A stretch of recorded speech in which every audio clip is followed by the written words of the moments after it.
And then you have second year that the uni just decides, as future medics, you need to feel pain before you can treat pain.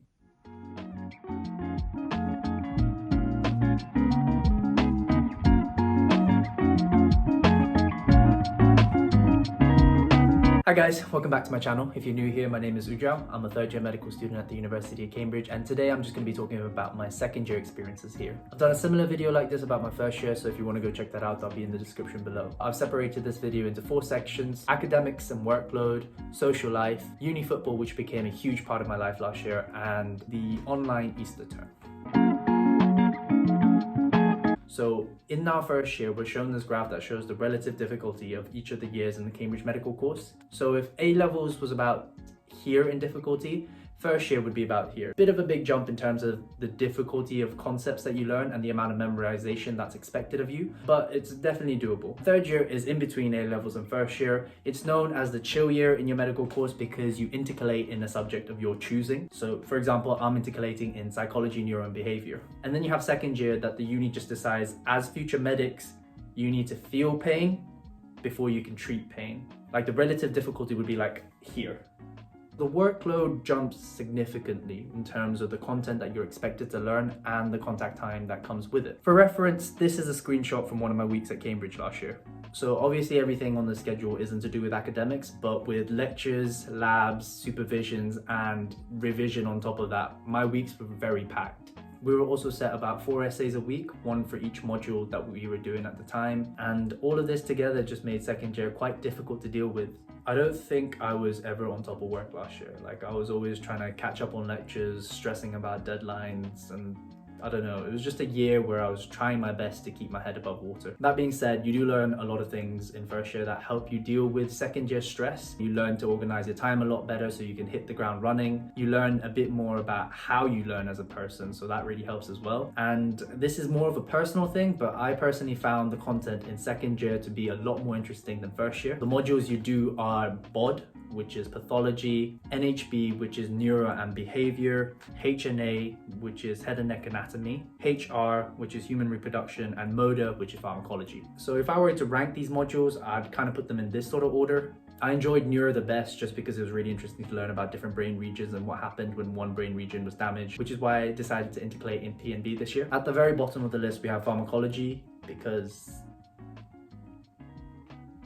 mode is just ass, man. It's just one big drug list that you have to memorize, and you go into a lecture and you come out having 20 more drugs to add to your list. And the names of the drugs are just really complex for like no reason, and it's just, it's okay. We passed, it's fine. It's fine.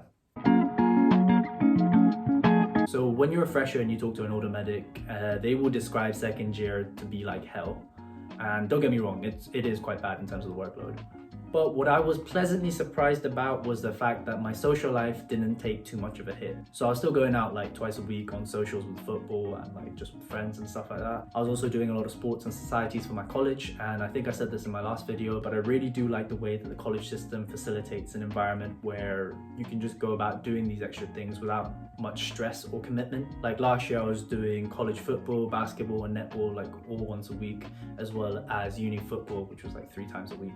And it was just nice to have all these extra things that I could just do on the side with like no stress and no commitment. So one of my favorite days from last year was when I had a rugby game in the morning, and then we went to a beer festival straight after that, and then I had like this really fancy college medics triannual dinner, and then I had my friend's birthday after that. And it was just one big social day where I just completely forgot about work. So obviously that isn't an accurate representation of what a day is like in second year, but I do think it's an example of how a big workload doesn't mean the end of your social life. So I remember one of the things that kind of put me off of applying to Cambridge was this idea that I'm just going to be surrounded by workaholics. It's just going to be all work, work, work, and I'll have no social life. And if you're sort of thinking the same thing, then I just want to say it's not like that. Like you are in charge of how you manage your time, and you will always be surrounded by people who are like-minded and just want to have a good uni experience. So I got into the uni football team in first year, but I just kind of took the stash and left. And a lot of that was just because I wasn't adjusting to the academic workload in first year. And I thought there's just no way that I'll be able to balance uni football with all the work that was just piling up. But last year I decided that I really wanted to play for the uni team just because football is something that I enjoy, especially when it's competitive. And it ended up being an amazing decision. I think a lot of my best memories from last year was from football. Two memories that sort of stand out in particular are the winter tour to Miami and the varsity game against Oxford. So over Christmas break, I got the chance to go to Miami on a football tour, and it was just an amazing experience. Most of the expenses were taken care of by the college, and when we got there we had some Cambridge alumni who took care of us. Graham, who has the most insane house I've ever seen, by the way, he arranged all the matches, sorted us out with host families, and even took us out for dinner on the final night. Just an all-round amazing guy. It was my first time in America, and I got to see and do a lot of new things, like try some Sour Patch cereal for some reason. But yeah, it was just an amazing opportunity that I wouldn't have gotten if it weren't for the football team. Then we had varsity, which was just an amazing day. We had 3 big wins against the other place, and the whole day was just amazing. Like the crowd, the atmosphere, the feeling when we won on penalties, it was just it's got to be one of the highlights of my time here in Cambridge. And this was in Lent term, about a week before my head and neck exam. So I went into revision mode on such a high, which kind of brings me to this point that you always need an outlet in life. So if you're a student, it's not healthy to just sit by a desk 24/7 studying. You need breaks that are filled with things that make you happy. And I'm also a firm believer that the more you do, the better you get at organization and just being more productive, because you're forced to adapt and make the time that you do spend revising as efficient and as effective as possible. But obviously this is kind of hard when you're living in a global pandemic. I hated Easter term with a passion. Adjusting to online lectures was terrible. I had no motivation. My sleep cycle was messed up. It was just, the whole term was just a mess. And for some reason, Cambridge decided to hold all first and second year medics exams in September, even though they were all online, which just made no sense. And in a way, this was good because I just had so much work to do, and I don't think I would have passed if I had my exams in June. But at the same time, it just meant that I had to revise all over summer. And even when restrictions got better and people were out and about, I was just in my room studying. And also because second year has a lot of just memorization of very niche facts, I was just learning one thing, then learning another, and then forgetting the first thing, and it was just a very frustrating cycle. The volume and type of information that you sort of have to memorize for second year is just insane, and it's almost impossible to retain that sort of information for more than just one exam period. That being said, I had my exams in September and I did pass them all.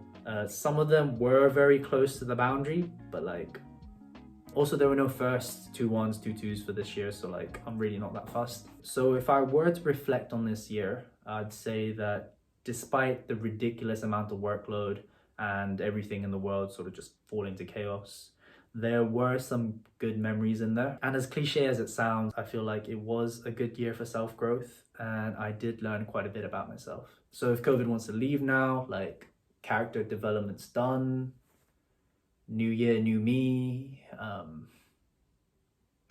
yeah.